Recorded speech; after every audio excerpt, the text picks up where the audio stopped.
நீங்க தொடர்ந்து எடுத்துட்டு வாங்களேன், அந்த வலி எப்படி உங்களுக்கு குறையுதுன்னு மட்டும் பாருங்க. பகல் ஃபுல்லா வேலை செய்றீங்க, இல்ல நைட் ஷிஃப்ட் எல்லாம் வேலை செய்றீங்க, அடுத்த நாள் வந்து வலியோடு தூங்குறீங்க. இந்த வலியிலிருந்து முழுமையா நீங்க வெளியே வரணும். இப்படிப்பட்ட மூலிகைகள் எடுக்கும் பொழுது அற்புதமா வேலை செய்யும். அவ்வளவு அற்புதமா உங்களுடைய வலிகளை அற்புதமா ரிலீஃப் பண்ணக்கூடிய ஒரு அற்புதமான மூலிகை தான். கால்சியம் சத்து அதிகமா இருக்கு. எத்தனை பேருக்கு தெரியும்? அழகுக்காக விதவிதமா வளர்க்குறீங்களா வீட்டுல, அந்த பசலக்கீரையில சட்னியாவோ சாம்பாராவோ இல்ல கூட்டாவோ இல்ல சூப்பாவோ செஞ்சு சாப்பிட்டு வந்தீங்கன்னா பசலக்கீரை உங்க வலி சார்ந்த பிரச்சனைகளுக்கு சரியா ரொம்ப அற்புதமா வேலை செய்யும். அதே சமயத்துல சக்கரவர்த்தி கீரைன்னு ஒரு கீரை இருக்குங்க, அது நரம்பு சார்ந்த பிரச்சனைகளுக்கும் வலி சார்ந்த பிரச்சனைகளுக்கும் அற்புதமா வேலை செய்யும். அதனால அது பேரு சக்கரவர்த்தி. ஒரு லெமன் எடுக்கணும், அப்படியே கட் பண்ணி அதுவும் அதோட தோல் சதையோட மிக்ஸில் போடணும், ரெண்டத்தையும் அரைச்சு புளிஞ்சு வடிகட்டி, சரிங்களா? அல்சர் இல்லைன்னா வெறும் வயிற்றுல சாப்பிட்டுக்கலாம். அல்சர் இருக்குன்னா சாப்பிட்டு 1 மணி நேரம் கழிச்சு சாப்பிடலாம். இது ஒரு பெயின் கில்லரா வேலை செய்யும்.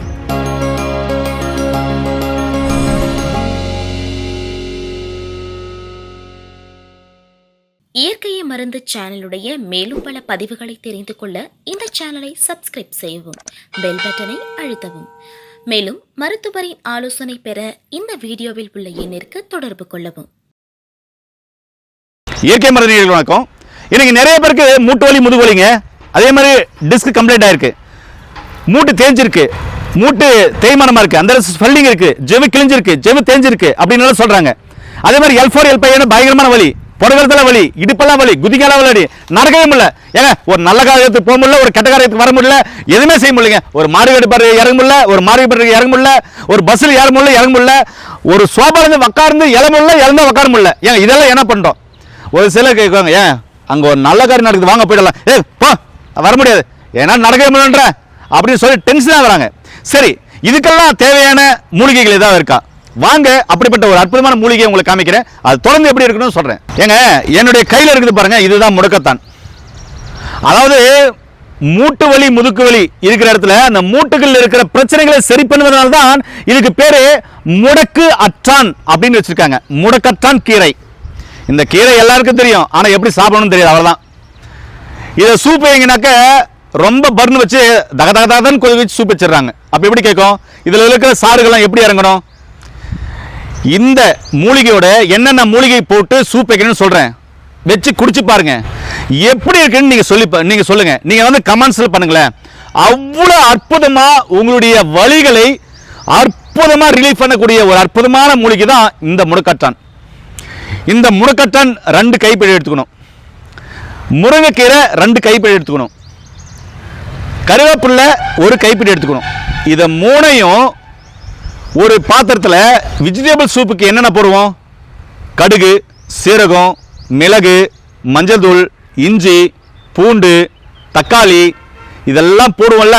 போட்டு அதுக்கப்புறம் தண்ணி ஊற்றி நான் சொன்ன இந்த அளவில் கீரையை எடுத்து அதில் போட்டு தேவையான அளவு சூப்புக்கு தேவையான அளவு தண்ணி ஊற்றி சிம்மில் வச்சு கொதிக்கணும். இதுதான் கான்செப்ட். ரொம்ப கப்பகப்பன்னு எரி விட்டுக்கூடாது, சிம்மில் வச்சு கொதிக்கணும். எப்படி சூப்பு செய்யணும்னா, ஒரு 300 ml தண்ணி வைக்கிறீங்கன்னா 100 ml சூப்பு வேணும்னா 300 ml தண்ணி வச்சு அதை சிம்மில் வச்சு கொதிக்க வச்சு அந்த 100 ml சுன்ற வரையும் சிம்மில் வச்சு கொதிக்கணும். இதுதான் சூப் செய்கிற முறை. அப்போ எத்தனை பேருக்கு எந்த அளவுக்குன்றதை நீங்கள் தண்ணி கணக்கு வச்சு இந்த மூலிகையும் கணக்கு வச்சு போட்டுவாங்க. நான் ஒரு ஆளுக்கு சொன்னேன், சரிங்களா?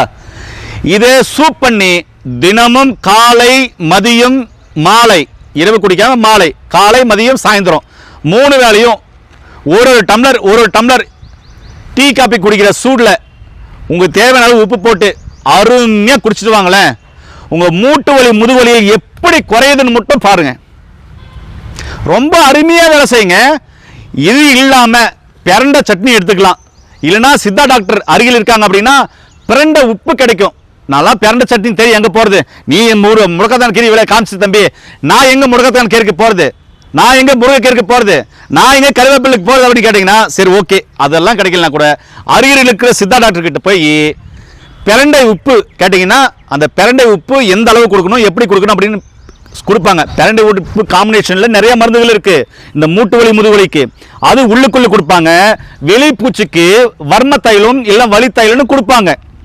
அதையும் நீங்க தொடர்ந்து எடுத்துட்டு வரும்போது உங்களுக்கு இந்த மூட்டு வலி முதுகு வலி எல்லாம் படிப்படியா குறையத கண் கூட பார்க்கலாம். இன்னொன்னு, இந்த மூட்டு வலி முதுகு வலியெல்லாம் இருக்குல்ல, இவங்கெல்லாம் பெட்லலாம் படுக்கக்கூடாது. அதே மாதிரி தலகாணி வச்சும் படுக்கக்கூடாது. தலகாணி இல்லாமல் பாய் போட்டுடணும். குளிர்ச்சா தறக்குதுன்னா அது மேலே இன்னும் வேட்டியோ இல்லை சாரியோ சோமத்தையோ எதை விரித்து துணிகளை விரித்து அந்த ஈரப்பதம் இல்லாமல் அப்படியே வெறுமையாக படுக்கணும். டப்பர் பேனு அந்த காலத்தில் எப்படி பார்த்தாங்க? கைதான் தலகாணியை வச்சு படுத்தாங்க. அதனால தான் அந்த காலத்தில் யாருக்குமே மூட்டு வலி முதுகு வலி வரல. அதே மாதிரி கால் நீட்டி உக்காந்தாங்க. பெரியவங்க உட்காருவாங்கல்ல, அது மாதிரி கால் நீட்டி உட்காருவாங்க. சப்பளங்கால போட்டு உட்காருவாங்க. இப்படி எல்லாம் பண்ணணும். சரிங்களா? இதே சமயத்தில் உங்களுடைய உணவில் பிரண்டை சட்னி உணவில் கம்பல்சரி சேர்த்துக்கணும். முக்கியமாக பிரண்டை சட்னிக்கு ஈக்குவலாக ஒரு கீரை இருக்குது.